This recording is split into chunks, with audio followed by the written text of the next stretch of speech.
Dulu kita diajak ke keluarga yang punya anak berkebutuhan khusus waktu itu. Saya pernah diusir karena dianggap diusir. Jangan lupa tonton podcast Rumah Inklusif di YouTube channel Rumah Inklusif. Biasanya Orang anak rampung. Anu wis ana pengertian, janjian jam loro jerana neng uut. Dadi ya nyong ya, jam loro ora isa diganggu gugat. tapi molor. Tapi molor biasa. Ya, Bu. Atau Ini kolor. mantan K-pop Ibu, jane Ibu. Ibu sih di sana anu nang duwe rumah ibu sih manuk priyo, Bu? Duwe. Iya. Samar temen bojone Ya, duwe maksudnya ya. lah. Ya, apa sih ya, Mbak Ut nek kon cerita kayak gue iki kayak anu cerita apa ya? Kayak cerita masa lalu lah ya. Iya, masa lalu. Janjane anu Ceritane, ada gitu. cerita apa? Ada cerita apa di balik Di balik ini itu ya, Iya, di balik kelabu iki ya. Iya, di balik kelabu. Ya ceritanya jane ya ora ada saka pengalamanku dewek, Mbak. Ya.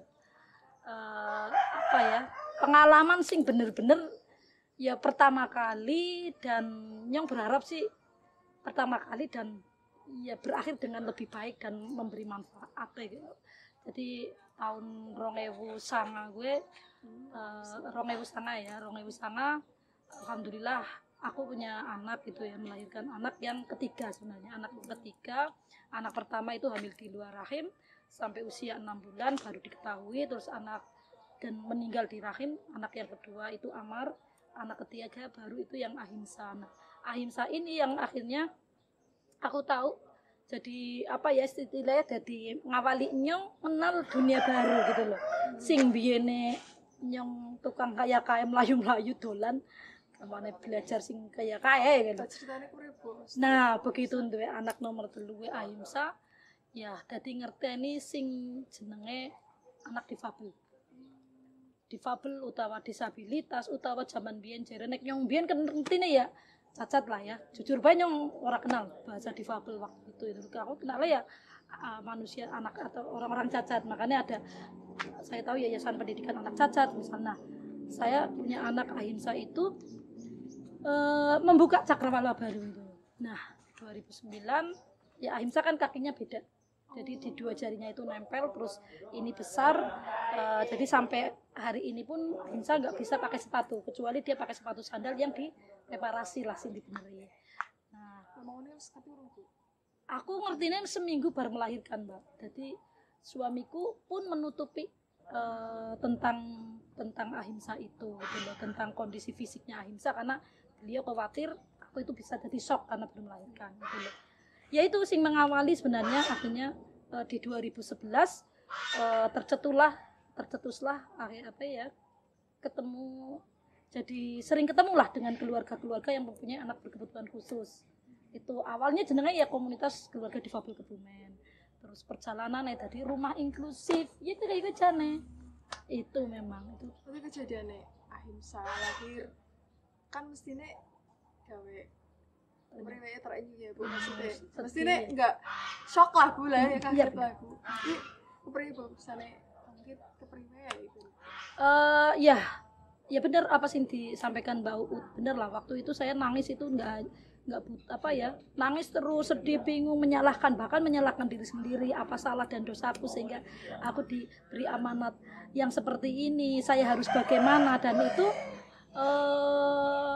aku merasakan semua itu loh. Ya nek ngomong-ngomong tentang bangkit, ya tak akonilah gitu loh. Bangkitnya waktu itu tidak lepas dengan keluarga. Satu adalah suami itu, dan itu yang saling membangkitkan suasana jiwa waktu itu aku sama suami. Jadi dikala saya yang lagi resah, nangis, sedih, pasti suami yang tenang aja non, pokoknya dia panggil aku kan non, kayak pacaran lah pokoknya, kayak men kepengin bojo ya ada. Jadi waktu itu suamiku yang selalu membesarkan, jadi pokoknya kita hadapi bersama, ini anak kita bersama, ayo kita hadapi. Dan begitupun ketika suamiku lagi sedih, wong lanang wong lanang itu memang nggak terlalu kelihatan sedih atau resahnya, tapi saya sering melihat juga dia melamun. Nah di saat itulah saya yang membesarkan. Alhamdulillah kakang, bokayuku, adik-adikku semua mensupport bahwa anaknya Mbak Ain, anak kita semua. Ayo Mbak, kita bangkit bareng, kita hadapi bareng, apapun yang terbaik untuk ahimsa kita berikan semampu kita. Nah itu akhirnya tidak lama kan, istilah 2009 sampai 2011 saya sudah nek bahasanya ya nun saya survive gitu, secara jiwa saya sudah bisa menerima lah, katakan gitu loh, menerima dalam artian sudah tidak terlalu sedih dan lain sebagainya gitu loh. Akhirnya langsung timbul berkomunitas gimana caranya biar bisa 2011 bahkan kita terbentuk komunitas itu, jadi sudah bukan lagi diri sendiri tapi untuk orang lain gitu. Orang juga sih keren Bu. Nah keren yang kudunya nangis. Kan komunitas difabel ya? Iya awalnya iya. Awalnya komunitas difabel. Jadi ibu sekolah nanti kok Bu. Mesti alumni mana? Waduh nek yang ditakoni alumni pemikiran seperti itu ya gitu loh. Lah nek ngomong-ngomong tentang berkomunitas tentang apa ya jane ya ora penting lah, istilahnya siapapun orang sebenarnya tidak apa ya berlatar belakang pendidikan yang tinggi dan lain sebagainya, tapi siapapun orang bisa dan apa ya punya tanggung jawab yang sama untuk melakukan kebaikan dan memberi kemanfaatan untuk orang lain. Tapi wong dirimu takon latar belakang pendidikan ya kepo Bu, kepo ya kok bisa punya pemikiran besar kayak gitu loh. Ya nek ngomong sekolah ya alhamdulillah waktu itu saya pernah ning Wonosobo juga, ini sing akhir lah ya gampangane nek ya podo ya proses sama yang lain lah, dari SDMI waktu MI MTS terus agama kabeh lah. Terus ning Wonosobo iki, terus ning Kebumen, akhirnya pindah ke Riangan, dipindah ning Kebumen. Oh, berarti mau ning pada karo iyalah kayak gitu loh. Terus aktif ning organisasi juga, dadi mbiyen aktif ning organisasi PMII, PPNU, terus anak Indri. Di kampus?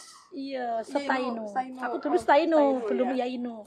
Alhamdulillah sampai selesai di situ. Oh iya Bu, di situ.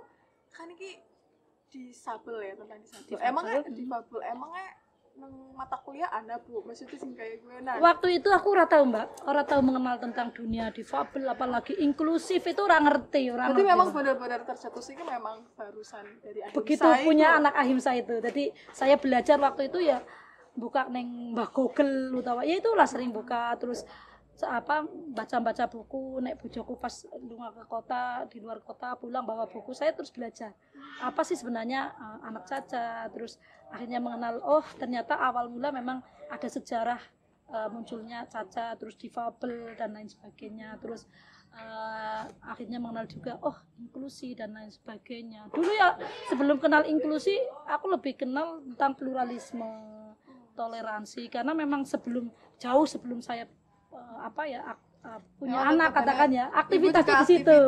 Iya, ngurusi aktivis juga. Ya ora lah. Pokoknya sudah pernah pas saya kumpul-kumpul antar umat beragama, terus ngurusi ya pernah dampingi korban KDRT, terus perkosaan dan lain sebagainya. Nah, saya kini alhamdulillah malah punya anak yang bisa dikatakan difabel, sehingga saya merasa Tuhan itu justru memberikan sesuatu yang indah agar saya selalu belajar karena dengan hadirnya anak yang seperti ini kayak ahimsa, saya tertuntut untuk membaca PR dari Allah. Itu aja sebenarnya. Jadi saya syukuri, aku nikmati itu aja sih. Jadi dari kejadian ini hikmahnya besar banget ya. Alhamdulillah. Jadi kenal Mbak Uut. Iya. Iya Bu, mestinya bangun komunitas itu ya, disabel, orang-orang disabel nggak mudah Bu ya, maksudnya dari awal banget loh Ibu loh. Iya, memang sih Mbak. Dalam mesti banyak mesti itu ya.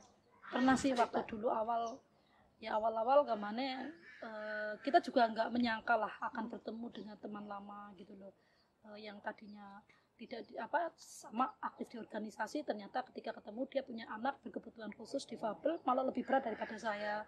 Terus ketemu teman lagi yang tadinya punya dua tangan seperti kita ini. Emang komunitas ini ketemunya tahu-tahu sudah tidak punya tangan satu gitu loh. Terus tetangga yang punya anak tuli, saya belajar dari mereka, terus akhirnya berkumpul. Nah dari kumpul mereka lah yang mengajak keluarga-keluarga yang lain. Nah artinya sampai sekarang bisa dikatakan kami tidak pernah mengajak tambahkan, tapi mereka yang menikmati mungkin atas seringnya ketemuan, saling berbagi cerita, Dari satu kekuatan. keluarga. Iya, akhirnya Berarti membawa keluarga yang lain. Itu. Jadi Iya. rame deh. Ya pernah dulu kita diajak ke keluarga yang punya anak berkebutuhan khusus waktu itu.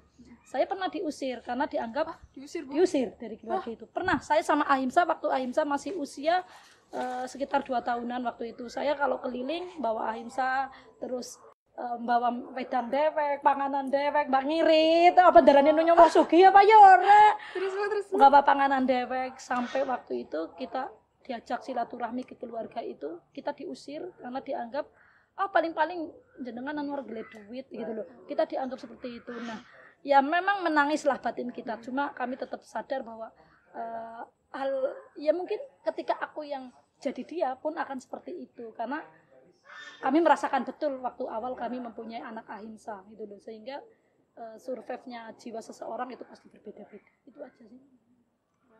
Pengalaman itu pasti dari akhirnya ahimsa yang mesti nih shock banget terus iya. jadi sekuat ini, jadi sebesar ini. Oh iya Bu, Kayaknya main banget tuh ceritanya tapi perlu iya. disambung esok kayak gitu, Bang. Iya Bu, kayaknya main Bu ceritanya, tapi kayaknya kan sore kok Bu. Aku ya pulang aja ya. Iya. Dan masya Ya Allah, ora ya lah, ora Bu. apa. Sing Anu- penting urip jare memberi manfaat. Amin. Wis, Makasih ya pokoknya. Bu sharing-sharing. Sama-sama ya. Amin.